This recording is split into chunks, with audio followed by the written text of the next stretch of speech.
So, thank you for doing everything that you've done. Thank you for telling your stories over and over again. Truth, justice, and accountability. Those are the three things that will come from this. When they feel completely out of control and powerless because they don't have power over social media, or feeling because of social media, and he can reflect back on something that was really tragic that happened to him when he was a child. Then if you additionally... What unfolded at a quiet Los Angeles restaurant over the past few days has sparked a fresh wave of concern and debate around Prince Harry, and not for the reasons many expected. The gathering itself was solemn in nature. Parents who had lost their children to the darker corners of the online world had come together to share grief, stories, and demands for accountability. Harry, who has long positioned himself as an advocate against online harm, attended as a guest and supporter. On the surface, it seemed like a fitting appearance. Few would dispute the importance of the cause, and fewer still would criticize anyone for offering support to grieving families. But what happened next shifted the tone dramatically. During his speech, Harry became visibly overwhelmed. His voice trembled, his hands shook, tears followed. What might have been interpreted as empathy quickly turned into something more unsettling for observers watching the footage later. The emotional intensity went far beyond what many expected in a public advocacy setting. It wasn't just compassionate, looked like a personal unraveling. In a moment that raised eyebrows, Harry drew a comparison between the parents' legal battles against major tech platforms and his own long-running war with the British press. He did briefly acknowledge that the situations were very different, yet the parallel was made nonetheless. For critics, that comparison landed awkwardly, even uncomfortably. These parents had lost children. Harry was speaking about media intrusion and courtroom disputes.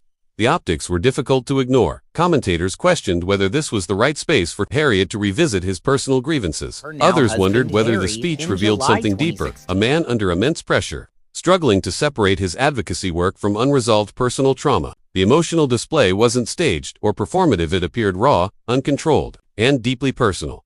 That's where the discussion widened. Shortly after the footage aired, TV psychologist Emma Kenny weighed in, offering a perspective that shifted the conversation from criticism to concern. While careful not to diagnose, he suggested that Harry's reaction bore hallmarks of unresolved trauma, particularly linked to the loss of his mother at a young age. According to her, situations involving vulnerable young people and powerlessness may act as emotional triggers, pulling him back into memories of his own childhood grief. And context matters. Harry's life, once defined by rigid structure, tradition, and a clearly assigned role, now looks dramatically different. He lives thousands of miles from his home country. His relationship with his family remains fractured. Attempts to rebuild bridges appear stalled. His father is distant. His brother, reportedly, unmoved. The institution he once served seems unwilling to open the door again. Layered onto that is another reported tension, anxiety over his wife's potential memoir. Rumors suggest lucrative offers are on the table, offers Harry allegedly fears could permanently damage any hope of reconciliation with his family. Whether accurate or not, the perception alone adds strain. Psychologists often point to a particular form of loneliness experienced by people who leave their home country. Under emotional stress, it isn't just about geography, it's about identity. Being surrounded by a new culture, even a welcoming one, doesn't replace the deep-rooted familiarity of shared history, humor, and tradition. For someone raised within the highly managed world of royal life, the sudden absence of that framework can feel like freefall, and that may be what viewers saw in Los Angeles. Not a polished public figure delivering a campaign speech, but a man searching for footing. Whether this moment reflects compassion taken too far, emotional exhaustion, or something more serious remains an open question. But one thing is clear, this wasn't just a speech. It was a glimpse into a much larger internal struggle. And as reactions continue to pour in, the question now isn't about optics alone, it's about what comes next for Prince Harry, and whether he can find stability before moments like this become the rule rather than the exception. That is, reactions to the loss. Angela's speech continued to ripple outward. The focus gradually shifted from what Prince Harry said to why he might be feeling compelled to say it at all. Because beneath the surface controversy lies a deeper question, one less about politics or media battles, and more about identity, displacement, and unresolved grief. One recurring theme raised by commentators and psychologists alike is emotional dislocation. Harry is not just physically far from home, he is symbolically untethered from the system that once gave his life structure and meaning. For most of his adult life, purpose was prescribed. Duty, protocol, hierarchy, these weren't optional. They were anchors. When that framework disappeared, it left a vacuum that no amount of celebrity activism can easily fill. This matters because people who lose a defining role often experience something akin to identity shock. Soldiers leaving the military, athletes retiring young, executives forced out of long-held positions all frequently report anxiety, loss of direction, and emotional volatility. In Harry's case, That loss wasn't gradual. It was abrupt, public, and accompanied by global scrutiny. During the Los Angeles appearance, that internal struggle appeared to surface. Observers noted that his emotional response didn't seem rehearsed or controlled. It was inconsistent with the tone of a prepared advocacy speech. Instead, it resembled someone momentarily overwhelmed by accumulated stress that had finally found a trigger. That trigger, many believe, was the theme of powerlessness. Parents describing how algorithms, platforms, and online cultures swallowed their children's lives represent a kind of helplessness Harry has spoken about before. In his view, the press, social media, and public narratives similarly stripped him of agency, particularly during moments of personal crisis, while critics argue that comparing these experiences is inappropriate. Psychologists point out that emotional identification doesn't always follow logic. Trauma often recognizes feeling, not facts. TV psychologist Emma Kenney expanded on this idea by explaining how unresolved childhood grief can resurface in adulthood under emotional stress. Losing a parent young doesn't simply fade with time. It often embeds itself into emotional responses later in life. When control is threatened or injustice is perceived, those early wounds can reopen unexpectedly. Add to that the pressure of living in a foreign country. Relocation stress is real. Even for the wealthy, cultural familiarity, shared humor, and deep-rooted social understanding aren't easily replaced. Harry grew up in an environment steeped in British tradition, one where continuity and legacy were everything. In California, that context is gone. Even surrounded by opportunity, the absence of home can quietly amplify feelings of isolation. This sense of being unmoored may also explain his heightened sensitivity to opposition. Several analysts noted that Harry seems particularly distressed when faced with contradiction, especially in legal settings. Courtrooms are adversarial by design. For someone who equates disagreement with personal invalidation, that environment can feel intolerable. Critics interpret this as entitlement. Supporters interpret it as emotional fragility. The truth likely sits somewhere in between.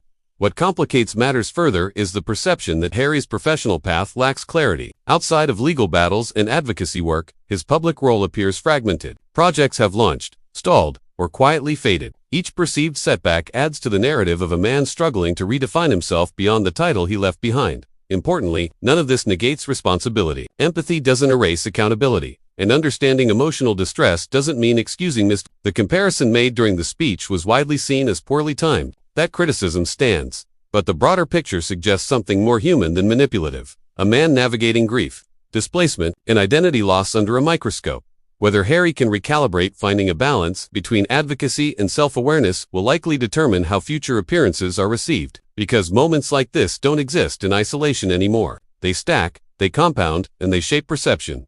And right now, perception is that Prince Harry isn't just fighting external battles, he's still wrestling with an internal one he hasn't fully resolved. That as public debate intensified after the Los Angeles appearance, attention began shifting toward the long-term consequences of moments like this, not just for Prince Harry personally, but for how his role as a public figure continues to evolve. Because in today's media climate, emotion is not simply felt, it is interpreted, clipped, replayed, and judged. What stood out to many analysts wasn't just Harry's vulnerability, but the context in which it unfolded. Advocacy spaces, especially those involving bereaved parents, are emotionally charged by nature. They demand restraint, clarity, and an almost self-erasing focus on those directly affected. When a speaker's personal narrative begins to overlap too visibly, audiences can perceive it as a shift away from the cause itself, even if that was never the intention. This is where Harry's challenge becomes uniquely difficult. His life story is inseparable from public tragedy. Any emotion he expresses is immediately linked back to his past, particularly the loss of his mother. That association is automatic, deeply ingrained, and endlessly recycled. As a result, when he becomes emotional, critics don't just see a grieving advocate, they see repetition. They see unresolved history resurfacing yet again. Some commentators argue this is precisely the problem. They suggest Harry has not yet developed a new narrative identity, one independent of grievance, conflict, or loss. In media terms, his story arc feels stalled. There is no clear next chapter, only variations of the same emotional themes: injustice, pain, betrayal, and healing that never quite completes. That stagnation matters. Public sympathy has a shelf life. While vulnerability can humanize, repeated emotional displays without visible progression risk being reinterpreted as instability or self-absorption. Fair or unfair, audiences expect growth. They look for evidence that lessons have been learned, that perspective has broadened, that pain has been integrated rather than continually relived. Another factor fueling the scrutiny is Harry's perceived dependence on conflict for relevance. Legal battles against the British press, ongoing commentary about family estrangement, and repeated references to media harm all reinforce an image of someone perpetually locked in opposition mode. Advocacy becomes difficult to separate from personal vendetta when the causes themselves are legitimate. This perception is further complicated by speculation surrounding his private life. Reports suggesting tension over potential memoirs or commercial projects involving Meghan Markle have added to the narrative of a man pulled in competing directions. On one side, a desire to reconcile with his past. On the other, the realities of a media-driven future that thrives on disclosure and controversy. Psychologically, this creates a pressure cooker. Trying to rebuild bridges while remaining publicly vocal about grievances is an almost impossible balancing act. Every emotional statement risks alienating one audience while appeasing another. Silence is interpreted as retreat. Speaking out is framed as obsession. There is no neutral ground left. Observers also note that Harry's emotional responses often appear reactive rather than strategic. In contrast to seasoned advocates who compartmentalize personal trauma, Harry seems to allow his inner world to spill outward in real time. That rawness can feel authentic, but it also leaves him vulnerable to missteps, misinterpretation, and backlash. From a reputational standpoint, the danger lies in pattern recognition. One emotional speech might be dismissed as a bad day. Several begin to form a narrative. And once a narrative takes hold, especially one centered on fragility or instability, it becomes difficult to dislodge. This doesn't mean Harry's emotions are invalid. On the contrary, many mental health professionals argue that suppressing emotion is far more damaging. The issue is not that he feels deeply, but that he has yet to find a public framework that allows those feelings to exist without overshadowing the causes he champions. Ultimately, the Los Angeles speech may be remembered less for its content and more for what it revealed. A man still searching for equilibrium between past and present, duty and autonomy, empathy and projection. Whether Prince Harry can recalibrate that balance will shape not only how he is perceived, but whether his advocacy can move forward without being continually pulled back into the gravity of his own unresolved story. As the dust settles around Prince Harry's emotional Los Angeles appearance, the broader question now confronting commentators is not whether his feelings were genuine, but whether his current trajectory is sustainable, because sympathy alone cannot substitute for structure, and public empathy, once stretched thin, often transforms into skepticism. For Prince Harry, this moment feels less like an isolated episode and more like a crossroads. The speech, the tears, the comparisons together, they crystallized a growing concern that he is still navigating life without a clearly defined role, and in the absence of a role, identity becomes fragile. In the royal system Harry was raised in, purpose was prescribed. Duty came with certainty. Structure was enforced. Since stepping away, that framework has dissolved, replaced by a far more volatile environment: commercial media, activism, litigation, and public opinion. Freedom, in this context, has come with a cost: decision fatigue, reputational whiplash, and emotional exposure without institutional protection. What complicates matters further is Harry's persistent orientation toward the past, his grievances with the British press, his unresolved family estrangement, and his continued framing of events through historical injury create the impression of someone looking backward while trying to move forward. Audiences sense this tension. They hear a man advocating for healing, while still speaking the language of conflict. This is where comparisons inevitably arise, particularly with his brother, Prince William. William's approach has been markedly different. Fewer interviews, minimal emotional disclosure, and a rigid commitment to institutional continuity. Whether one agrees with that model or not, it offers clarity. Harry's path, by contrast, appears emotionally honest but strategically diffuse. That contrast feeds public debate. Supporters argue Harry is breaking generational cycles, choosing openness over repression, vulnerability over stoicism. Critics counter that emotional transparency without resolution risks becoming performative. The truth likely sits somewhere in between. Emotional honesty is powerful, but only when paired with direction. Another layer shaping this moment is Harry's personal isolation. Despite living in California's celebrity ecosystem, insiders repeatedly describe a sense of disconnection. Geographic distance from the UK, cultural displacement, and the absence of lifelong social anchors have reportedly deepened his feelings of rootlessness. Homesickness, in this sense, isn't about nostalgia, it's about identity continuity.